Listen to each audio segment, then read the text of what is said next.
Ama naming makapangyarihan sa lahat, sinasamba po kita sa lahat ng oras.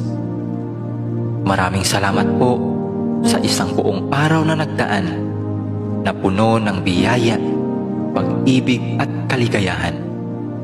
Salamat din po sa mga pagsubok at mumunting mga luha na dumating sa aking buhay, na alam ko pong siya po ninyong paalala sa akin na kayo po ay Diyos na buhay.